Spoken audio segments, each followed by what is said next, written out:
Pria yang sedang berada di podium ini bernama Fuga Kumar. Dia adalah seorang pria dari India yang telah menyelesaikan penemuannya dalam bidang kedirgantaraan, sehingga dalam acara penghargaannya di kota London, begitu banyak orang-orang besar yang menghadirinya. Meskipun berada di Inggris, Fuga tetap percaya diri untuk berpidato dalam bahasa India, karena bagi Fuga, bahasa negaranya adalah sesuatu yang tidak ternilai harganya. Dalam pidatonya, Fuga bercerita tentang asal-usul dirinya yang berasal dari keluarga miskin di India, sambil memperkenalkan sosok ayahnya yang juga hadir di sana. Fuga bercerita tentang ayahnya yang bekerja sebagai pedagang balon untuk menghidupi keluarganya. Selain orang tua yang telah berjasa mengantarkan kesuksesannya sekarang, Fuga Kumar juga bercerita tentang gurunya, guru yang memperkenalkan Fuga tentang arti pendidikan dan ilmu pengetahuan kepadanya. Dan film pun dimulai. Suatu siang di kampus Patna High School sedang diadakan acara penghargaan, dan salah satu mahasiswa yang mendapatkan penghargaan itu bernama Anand Kumar. Dia mendapatkan penghargaan atas juara dalam bidang matematika. Acara penghargaan itu juga dihadiri langsung oleh Menteri Pendidikan. Terdengar dalam pidatonya kalau Menteri Pendidikan itu sangat bangga dengan apa yang telah dicapai oleh Anand. Lalu Menteri Pendidikan itu juga berjanji pada Anand kalau suatu saat Anand membutuhkan bantuan dalam masalah pendidikannya, maka jangan segan untuk datang ke rumahnya. Setelah medali penghargaan Anand dapatkan, dia melihat sebuah persoalan di jurnal matematika internasional yang belum bisa dipecahkan oleh siapapun. Dan sebagai seorang pecinta matematika, Anand pun sangat tertantang untuk menyelesaikan persoalan tersebut. Sepulang dari acara penghargaan itu, Anand menemui kekasihnya yang bernama Supriya, dan Anand menjelaskan rencananya kalau dia akan melanjutkan pendidikannya di Oxford atau di Cambridge. Lalu dia memberikan sebuah surat cinta untuk Supriya dan berpamitan padanya, karena Anand akan pergi ke perpustakaan kampus untuk menyelesaikan persoalan matematika yang Anand temui di jurnal internasional. Di momen itu, Supriya merasa agak kesal dengan sikap Anand, karena dia lebih suka menghabiskan waktu bersama soal matematika daripada bersamanya. Karena di perpustakaan kampusnya Anand tidak ada referensi buku untuk memecahkan persoalan matematika itu, Anand akhirnya pergi ke perpustakaan kampus lain untuk menyelesaikan persoalan tersebut. Tapi ketika dia sedang mengerjakan soal itu, tiba-tiba datang penjaga perpustakaan dan menanyakan. Tapi karena Anand tidak menjawab pertanyaan dari penjaga perpustakaan itu, akhirnya Anand diusir dari perpustakaannya. Sebelum Anand pergi, Anand mengatakan kalau keesokan harinya Anand yang belum menyerah untuk menyelesaikan persoalan matematika itu akhirnya membuat rumus-rumus yang admin sendiri tidak paham apa yang Anand tulis, dan karena kerja kerasnya, Anand akhirnya berhasil memecahkan masalah yang ada di jurnal internasional itu. Segera dia membuat salinan jawaban itu lalu mengirimkan penemuannya ke Inggris melalui kantor pos. Di kantor pos, Anand diberitahu oleh penjaga di sana kalau usaha Anand akan sia-sia.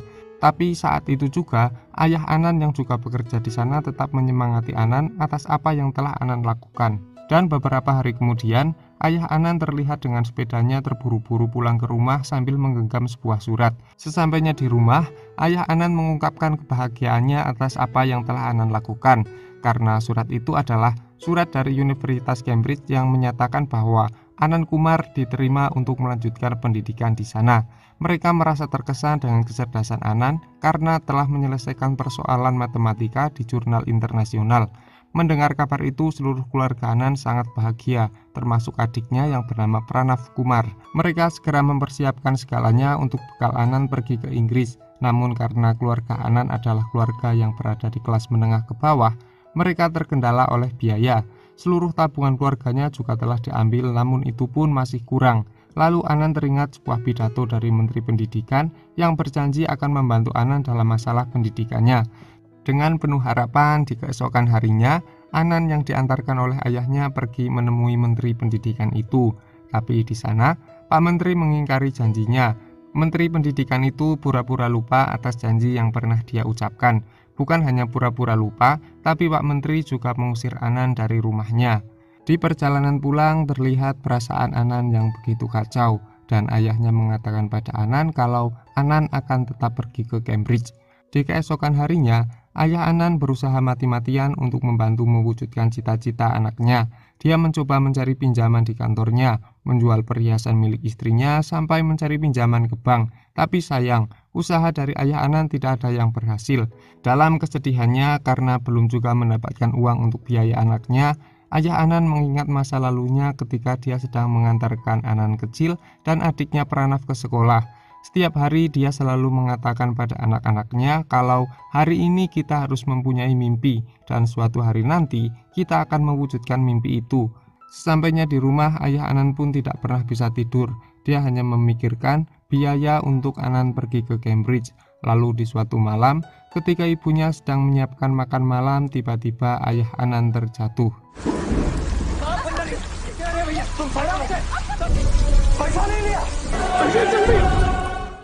Dengan terburu-buru, Anan dan Pratap membawa ayahnya menuju rumah sakit dengan sepedanya. Namun dalam perjalanan, tiba-tiba rantai sepedanya putus dan bersamaan dengan itu, ayah Anan meninggal dunia.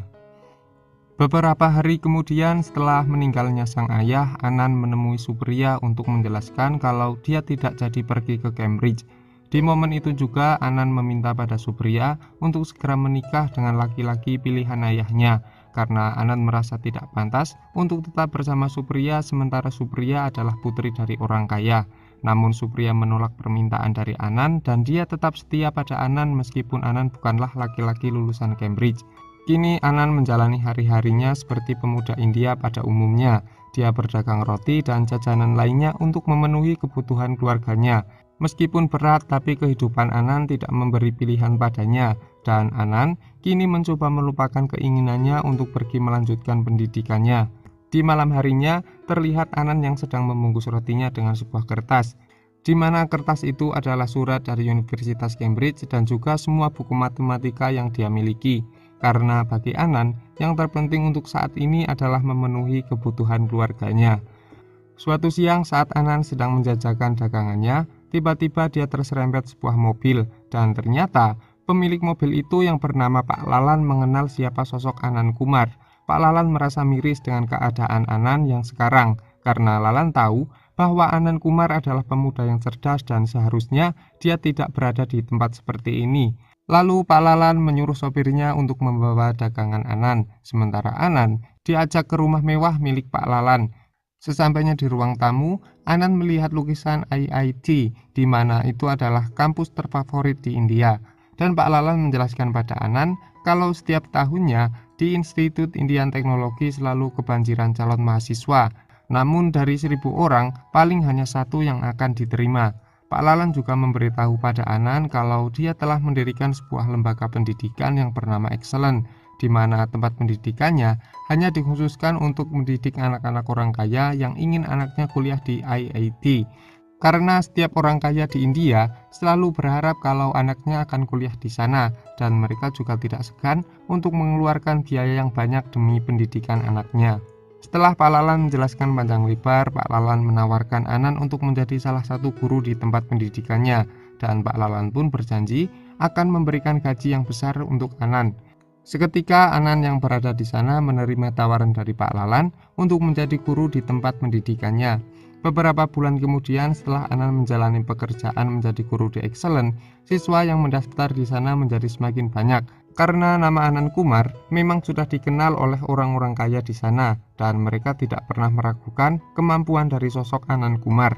Bersamaan dengan meningkatnya jumlah siswa, Pak Lalan menaikkan SPP di Excellent menjadi 2 kali lipat. Tentu hal itu berimbas pada gaji Anan yang semakin naik.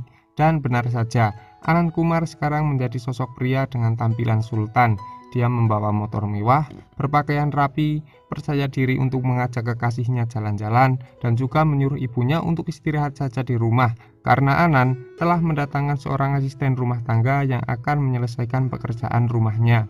Hari demi hari berlalu, Anan pun menjadi sosok yang selalu diidolakan di Excellent. Kemewahan dan ketenaran yang dia miliki ternyata membuat dia lupa diri dan sombong, sehingga ketika ada seorang ayah bersama anaknya yang meminta beasiswa pada Anan di Excellent, Anan menolaknya dengan perkataan yang tidak sopan. Namun di suatu malam saat Anan akan pulang, tiba-tiba motornya mati. Sebagai solusinya, dia mencari tukang becak untuk mengantarkan dia pulang. Dalam pencarian itu, Anan bertemu dengan anak tukang becak yang sedang belajar tentang matematika.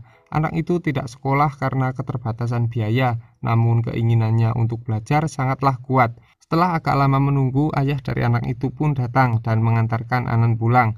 Dalam perjalanan itu, tukang becak bercerita pada Anan kalau dia sangat kesal dengan tingkah laku anaknya yang selalu menghabiskan banyak waktu untuk belajar matematika.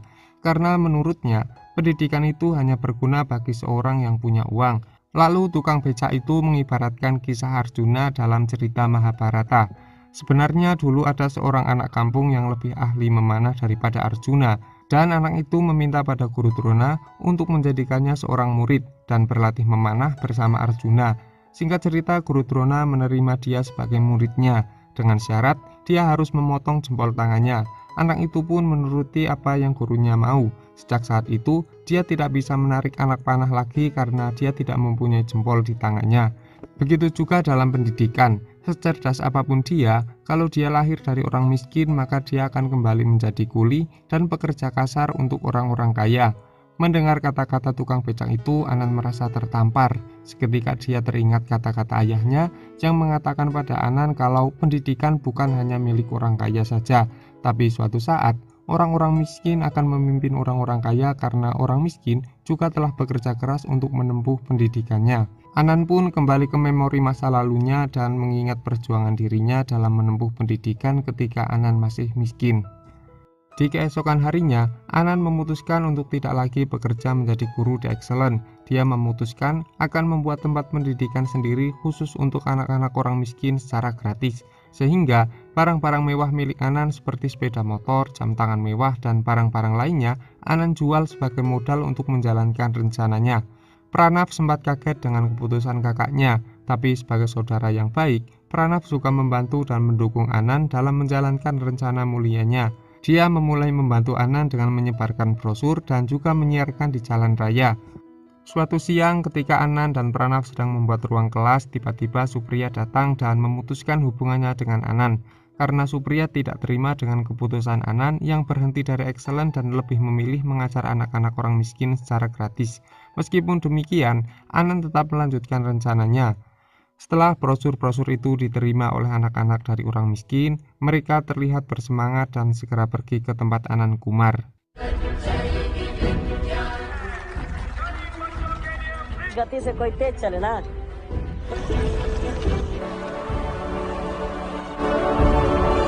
Sesampainya di sana, mereka diberikan soal ujian oleh Anan sebagai seleksi diterima atau tidak di tempat pendidikannya. Saat itu Anan hanya menginginkan 30 siswa, di mana 30 siswa itu yang akan tinggal di sana dan akan diberi makan oleh Anan. Setelah ujian seleksi selesai, kini ada 30 anak orang miskin yang berada di kelas Anan. Untuk membuka kelasnya, Anan berkenalan dengan anak-anak didiknya, menanyakan apa pekerjaan ayahnya dan dari mana mereka berasal. Biotech engineering करेंगे। फुग्गा बलिया से। कैसा है पटना? जो किराया निकला आगे।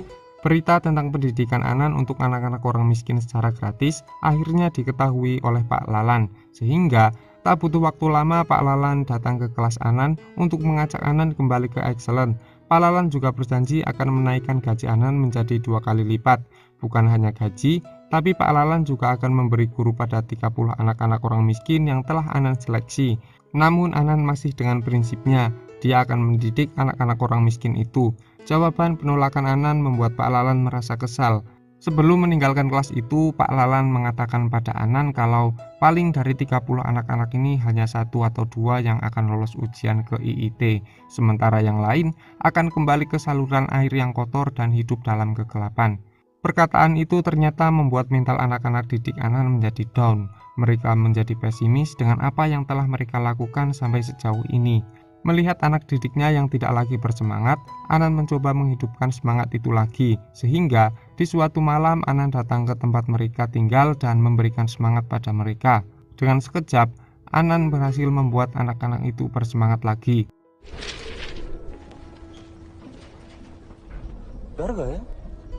डर का है? किस बात का डर है तुमको? किस बात का डर है?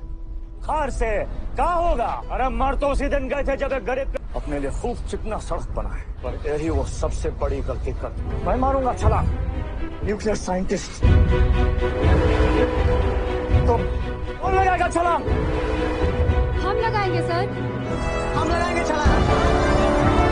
Setelah 2 bulan Anan meninggalkan Excellent, terlihat para orang tua siswa yang datang ke kantor Pak Lalan untuk menanyakan di mana Pak Anan Kumar.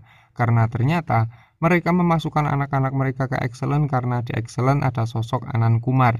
Mereka mengancam pada Pak Lalan, kalau Anan Kumar tidak mengajar lagi di sini, mereka akan mengambil uang mereka kembali.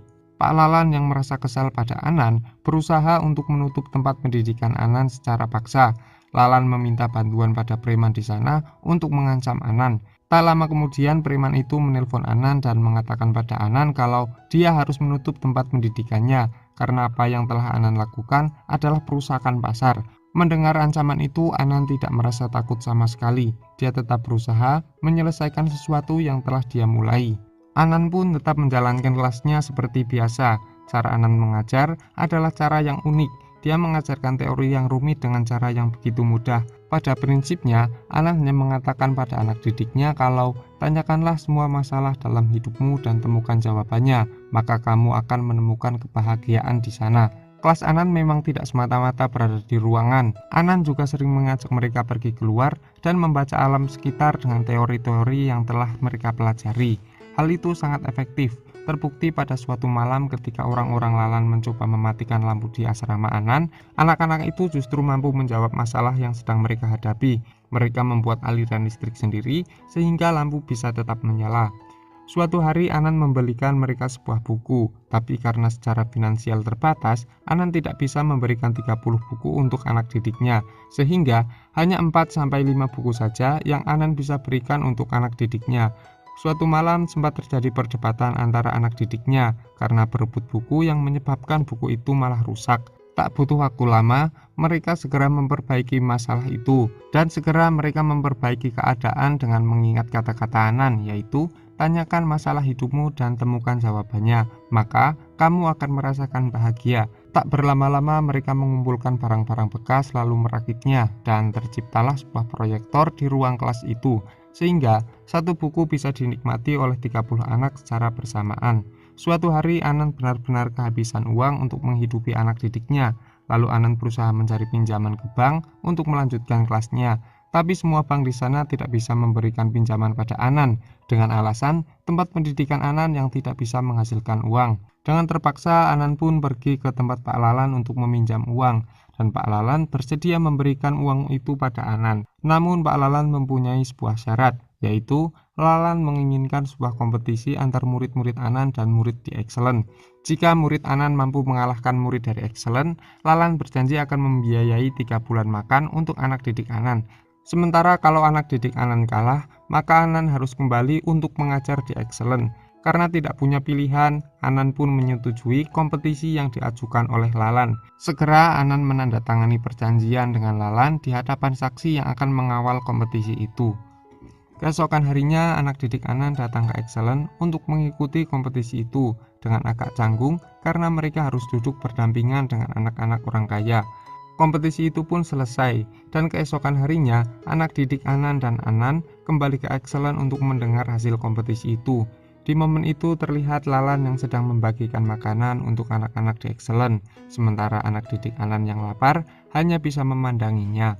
Tak lama berselang, datanglah seorang saksi yang akan membacakan hasil kompetisi kemarin, dan ternyata Supriyat juga datang di acara itu bersama sang saksi karena setelah memutuskan hubungannya dengan Anan, Supriyat telah menikah dengan saksi itu.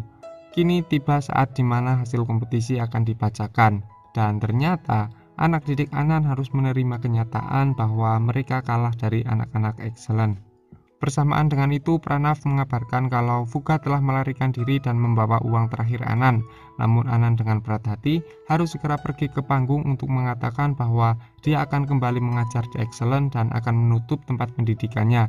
Diiringi tangisan anak didiknya, Anan berjalan menuju panggung itu. Belum Anan menyatakan itu, ada seorang wartawan yang bertanya pada Lalan kalau apakah ada bukti yang kuat untuk perjanjian ini, dan apakah perjanjian itu tidak berdasarkan rasa terpaksa. Mendengar pernyataan itu, Lalan dengan percaya diri untuk menunjukkan bukti perjanjian yang telah ditandatangani oleh Anan. Namun ketika Lalan meminta pada saksi untuk menunjukkan kertas perjanjian itu, ternyata kertas perjanjian itu telah diambil oleh Supriya. Bahkan pertanyaan dari wartawan itu juga Supriya lah yang mendesainnya. Anan yang melihat kejadian itu segera mengatakan kalau saya tidak pernah menandatangani perjanjian apapun. Setelah itu Anan segera turun dari panggung dan mengajak anak didiknya untuk pergi. Malam hari Anan melakukan evaluasi pada anak didiknya. Anan menanyakan kepada mereka apakah soal-soal saat kompetisi itu begitu sulit, dan anak-anak itu menjawab, sebenarnya bagi kami soal-soal itu mudah, tapi kami merasa minder ketika harus satu ruangan dengan anak-anak yang berpakaian mahal. Otak kami tiba-tiba berhenti ketika melihat rambut mereka yang begitu rapi dan bersih. Kami merasa minder ketika harus duduk satu bangku dengan anak-anak yang mungkin kelak kami akan bekerja sebagai pembantu di rumahnya, atau kami yang akan bekerja menyemir sepatunya. Lalu salah satu murid di sana mengatakan kalau Fuka kabur juga karena alasan yang demikian. Dia merasa minder ketika harus berbaur dengan anak-anak orang kaya. Ditambah, anak-anak orang kaya itu selalu berbicara dalam bahasa Inggris, sementara kami tidak bisa berbicara dalam bahasa Inggris. Tidak ada tempat bagi orang-orang yang tidak bisa berbahasa Inggris. Ketika anak didik Anan merasa tidak mempunyai tempat hanya karena mereka tidak bisa berbahasa Inggris, Anan dengan tegas menyuruh mereka untuk menunjukkan drama teater selama 20 menit di acara perayaan Holi yang diadakan oleh Excellent besok dengan bahasa Inggris.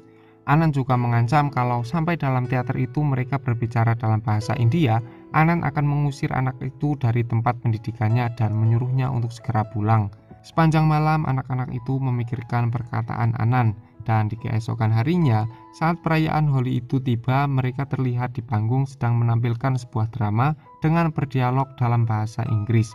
Awalnya mereka ditertawakan oleh anak-anak Excellent karena cara bicara mereka dalam bahasa Inggris yang sangat buruk. Bahkan belum sampai 20 menit, anak-anak Excellent sudah menyuruh mereka untuk turun dari panggung. Tapi karena Anan melarangnya, mereka tetap berada di atas panggung sampai 20 menit. Di sisa waktu itu, mereka tiba-tiba menyanyi dalam kosakata bahasa Inggris namun dengan nada India. Mereka melakukan itu dengan tujuan bahwa India adalah negara yang berbeda dengan Inggris. India adalah jati diri kami. Seketika anak-anak dari Excellent juga larut dalam nyanyian yang ditampilkan oleh anak-anak didik Anan. Setelah acara itu berakhir, Anan pergi ke sebuah restoran dan tiba-tiba Anan mengatakan pada pemilik restoran itu kalau restoran ini akan segera ditutup. Seketika pemilik restoran itu dibuat bingung karena untuk saat ini restoran yang dia miliki sedang ramai dengan mempekerjakan 80 karyawan. Lalu Anan mengatakan kepada pemilik restoran itu kalau restoran ini akan tutup dalam waktu 3 tahun, 4 bulan, dan 21 hari. Lalu Anan menjelaskan perhitungannya dengan rumus matematika yang dia punya pada pemilik restoran itu. Seketika pemilik restoran menjadi ketakutan dan meminta pada Anan untuk menjadi akuntan dalam bisnisnya. Tapi Anan tidak memberikan ilmunya secara gratis. Dia meminta untuk pekerjaan kali ini digaji dengan logistik untuk makan 30 anak selama 3 bulan. Tanpa berpikir panjang, pemilik restoran itu pun menerima kerjasama bersama Anan Kumar. Dan Anan juga merasa lega karena kini masalah makan untuk anak didiknya sudah terpenuhi. Berita tentang penampilan anak didik Anan di perayaan Holi itu ternyata dimuat di media cetak dan itu dibaca oleh Menteri Pendidikan. Lalu menteri itu merasa kalau tempat pendidikan Anan adalah sebuah ancaman untuk bisnisnya. Karena ternyata dalang dibalik bisnis pendidikan Excellent yang dijalankan oleh Lalan adalah buah pikiran dari Menteri Pendidikan. Lalu menteri itu membuat sebuah rencana untuk membunuh Anan Kumar dan memastikan kalau anak didik Anan tidak akan ada yang mengikuti ujian masuk ke IIT. Rencana berikutnya, Pak Menteri memberikan informasi kepada seluruh pembunuh bayaran di Patna bahwa bagi siapa saja yang berhasil membunuh Anan Kumar, maka akan diberi hadiah uang dalam jumlah yang besar. Di suatu malam, Anan ditemui oleh seorang wartawan yang datang bersama salah satu pembunuh bayaran. Dan pembunuh bayaran itu hanya mengatakan pada Anan kalau ada hadiah uang yang cukup banyak bagi siapa saja yang berhasil membunuh Anan Kumar. Alasan mengapa pembunuh bayaran itu tidak mau membunuh Anan karena dulu ayah Anan pernah menyelamatkan nyawa ibunya, sehingga dia merasa berhutang budi pada ayah Anan.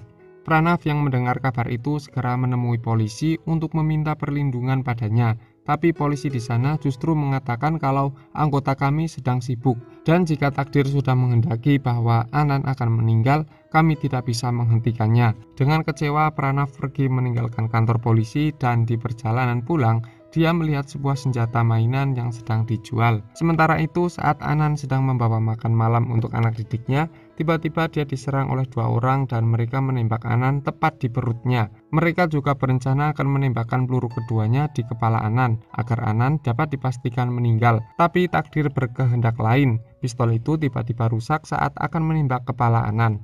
Melihat pistolnya yang rusak, mereka berencana akan meletakkan Anan di rel kereta agar Anan mati tertabrak kereta. Tapi di momen itu Anan masih sempat melakukan perlawanan kepada mereka, sehingga tubuhnya berhasil terhindar dari hantaman kereta api. Bersamaan dengan itu, Pranaf dengan senjata mainannya juga datang dan segera menyelamatkan Anan dengan membawanya ke rumah sakit. Namun karena Anan adalah orang miskin, maka pelayanan di rumah sakit menjadi lamban, dan itu membuat anak didik Anan merasa emosi. Di tempat lain terlihat Lalan dan para pembunuh bayaran lainnya sedang berkumpul untuk membahas bagaimana membunuh Anan Kumar dan seluruh anak didiknya.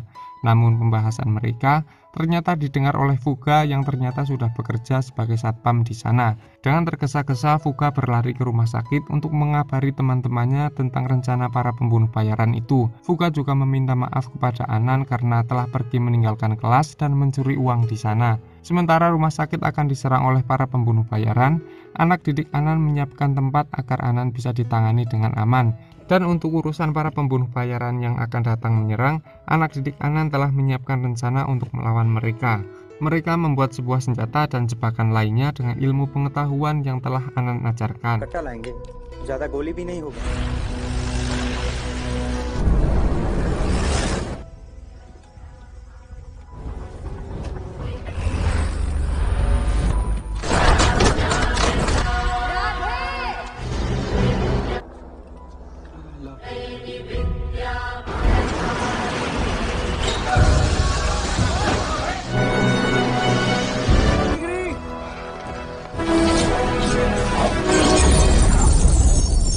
Di pagi harinya dengan wajah kelelahan mereka datang untuk mengikuti ujian IIT. Meskipun sempat ketiduran di ruang ujian, mereka tetap berhasil menyelesaikan soal-soal itu. Dan beberapa hari kemudian, pengumuman penerimaan mahasiswa baru di IIT sedang diumumkan. Sambil menunggu pengumuman itu, Anan meminta pada anak didiknya untuk memejamkan mata dan membayangkan orang tua mereka di rumah. Anan juga mengajak mereka mengingat kembali bagaimana perjuangan mereka saat belajar hingga mereka bisa mencapai sejauh ini. Setelah itu pengumuman penerimaan ditempelkan dan segera mereka berdesak-desakan untuk membaca nama siapa saja yang tercantum di sana. Anan dengan perasaan cemas menunggu di luar gedung dan tiba-tiba Pranaf memberitahu pada Anan kalau mereka semua diterima masuk ke IIT. 30 anak didik Anan berhasil membuat sejarah baru dan sejak saat itu tempat pendidikan Anan dikenal dengan nama Super 30.